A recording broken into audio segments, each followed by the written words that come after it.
Hello दोस्तों, मेरा नाम है इंद्रजीत और आपका स्वागत है मेरे यूट्यूब चैनल में। तो शुरू करते हैं आज की एक क्राइम स्टोरी। प्रियंका को जल्दी जल्दी तैयार होता देख उसकी माँ चित्रा ने पूछा, क्या बात है, आज कहीं जल्दी जाना है क्या, जो इतनी जल्दी उठकर तैयार हो रही हो? हाँ मम्मी, परसों जो मैडम आई थी जिन्हें मैंने अपनी फ़ोटो आईडी और सीवी दिया था, उन्होंने बुलाया है। कह रही थी कि उन्होंने अपने अखबार में मेरी नौकरी की बात कर रखी है, इसलिए मुझे टाइम में पहुंचना है, प्रियंका ने कहा। तो चित्रा ने टिफ़िन में खाना पैक करके उसे दे दिया। प्रियंका ने टिफ़िन अपने बैग में रखा और शाम को जल्दी लौट आने की बात कहकर बाहर निकल गई। कुछ देर बाद प्रियंका अपने आप जगवीर, जो अपने क्लिनिक पर गए थे, चित्रा के घर में कामों में व्यस्त हो गई। उस दिन शाम को करीब 5:30 बजे जगवीर सिंह के मोबाइल पर उनके साले ओम दत्त का फ़ोन आया। ओम दत्त ने उन्हें बताया कि जीजा जी, मेरे फ़ोन पर कुछ देर पहले प्रियंका का फ़ोन आया था। वह कह रही थी कि बच्चू सिंह ने अपने बेटे राहुल और कुछ बदमाशों की मदद से उसका अपहरण कर लिया है और वह अलीगढ़ के पास खैर इलाके में बरोला गांव में है। ओम दत्त की बात सुनकर जगवीर सिंह की आंखों में आगे अंधेरा छा गया। उन्होंने जैसे तैसे अपने आप को संभाला और क्लिनिक बंद करके घर आ गए। तब तक उनका साला ओम दत्त भी उनके घर पहुंच गया था। मामला गंभीर था। विचार विमर्श करने के बाद दोनों गाजियाबाद के थाना कविनगर पहुंचे और लिखित तहरीर देकर 25 वर्षीय प्रियंका के अपहरण की नामजद रिपोर्ट दर्ज करा दी। जगवीर सिंह सुपरवाइज़र गोविंदपुरम गाजियाबाद में किराए के मकान में रहते थे। उनके परिवार में पत्नी चित्रा के अलावा 3 बच्चे थे, बेटी प्रियंका, 2 बेटे पंकज व त्रितेंद्र। उनका बड़ा बेटा पंकज एक टूर ट्रैवल कंपनी की गाड़ी चलाता था, जबकि छोटा तितेंद्र सरकारी स्कूल में 10वीं कक्षा में पढ़ाई कर रहा था। जगवीर सिंह ने 7 साल पहले प्रियंका की शादी गुलावठी के धर्मेंद्र चौधरी के साथ की थी। धर्मेंद्र एक ट्रैवल एजेंसी में काम करता था। शादी के 1 साल बाद प्रियंका एक बेटे की मां बन गई, जो अब 6 साल का है। आर्थिक स्थिति कमज़ोर होने की वजह से जगवीर अपने बच्चों को अधिक पढ़ा लिखा नहीं सका। उनका छोटा सा क्लिनिक था जहां पर वह बतौर आरएमपी प्रैक्टिस करते थे और वहीं क्लिनिक उनकी आय का एकमात्र साधन था। प्रियंका शहर में पली बड़ी महत्वाकांक्षी लड़की थी। शादी के बाद गांव उसे कभी अच्छा नहीं लगा। इसी को लेकर वह पति पत्नी में अनबन रहने लगी।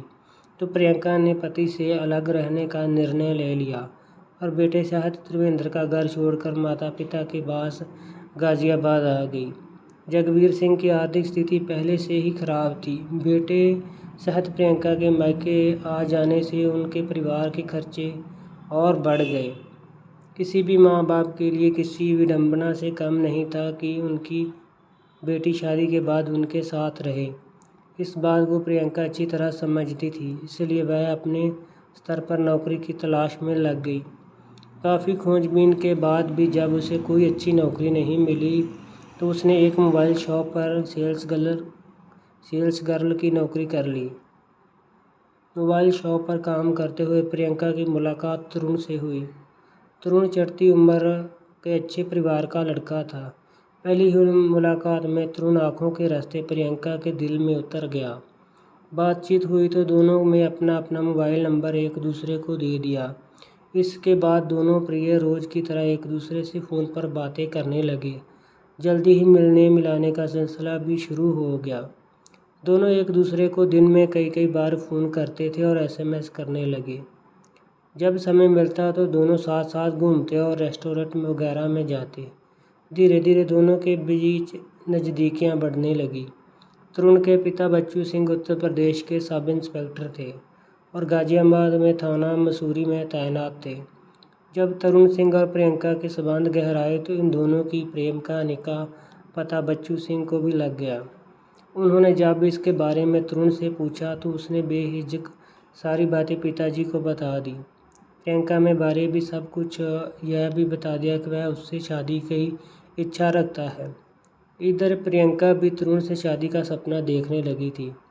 बेटे की प्रेम कहानी सुनकर बच्चू सिंह बहुत नाराज हुए।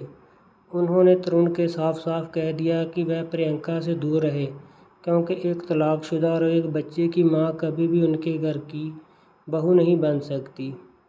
इतना ही नहीं, उन्होंने प्रियंका को आगे ना बढ़ने की सख्त चेतावनी दी। प्रियंका और उनके बेटे की प्रेम कहानी को लेकर वह तनाव में रहने लगे। बच्चू सिंह ने प्रियंका और तरुण को चेतावनी भले ही दे दी थी, पर वह जानते थे कि इस स्थिति में ना लड़का समझेगा ना ही लड़की। इसी वजह से उन्हें इस समस्या का कोई आसान हल नहीं सूझ रहा था।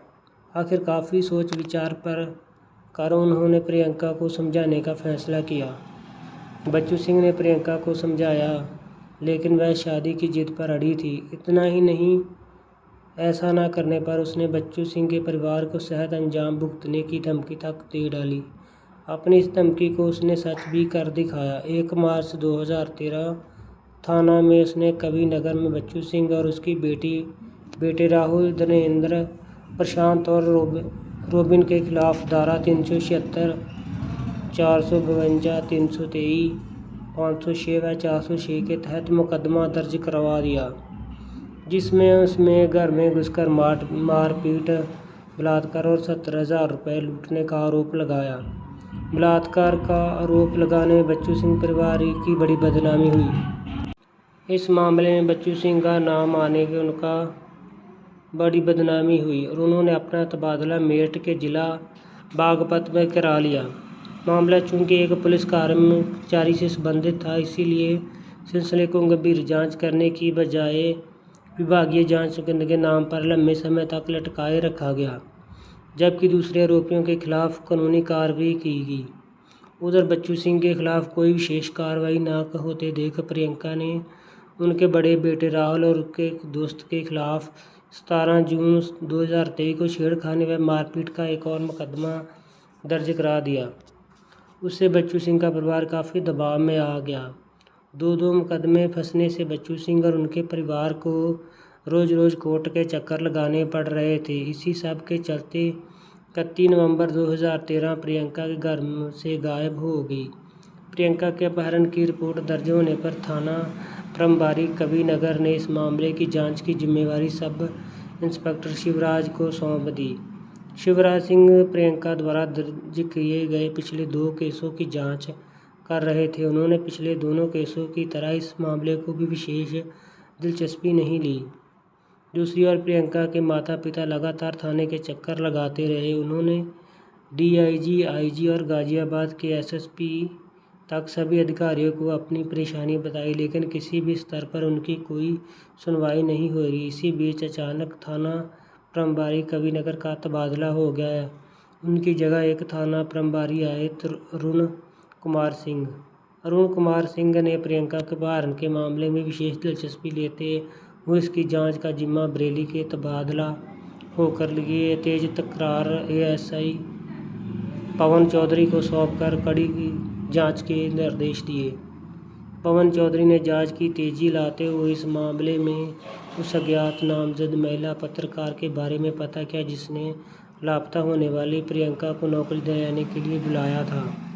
छानबीन में यह भी पता लगा कि इस महिला का नाम रश्मि है और वह अपने पति के साथ केशवपुर में किराए के मकान में रहती है।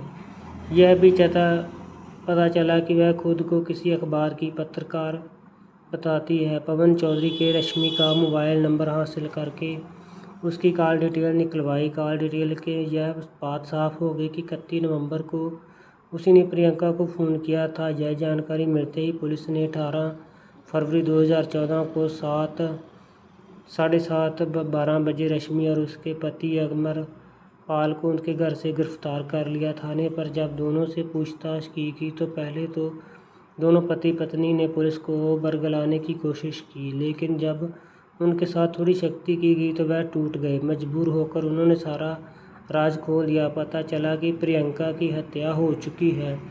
रश्मि और उसके पति अमरपाल ने के बयानों पर आधार पर 19 फरवरी को सबसे पहले सिपाही विदेश कुमार ने गाजियाबाद पुलिस लाइन से गिरफ्तार कर लिया गया।